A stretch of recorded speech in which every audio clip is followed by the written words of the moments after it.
Last time we looked at Psalm 1, the first 3 verses, and we saw how the righteous person was someone who trusted in God and who, because of that trust, was very fruitful.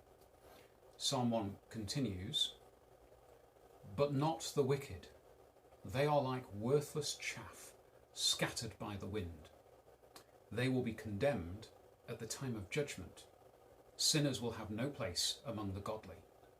For the Lord watches over the path of the godly, but the path of the wicked leads to destruction."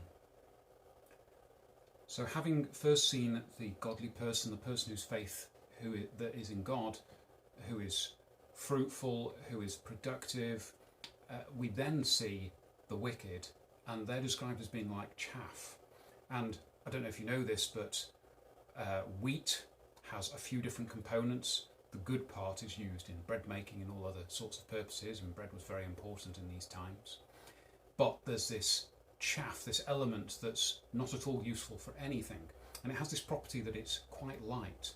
So after they'd threshed the wheat, they would take what they'd gathered into these places where they could throw the wheat up into the air, and the wind would come along and just blow away these light bits, the chaff.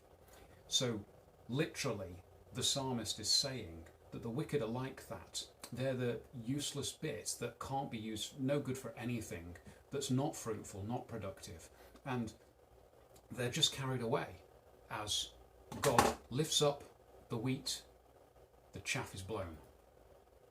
And then at the end of the psalm, we see a vision of the end times.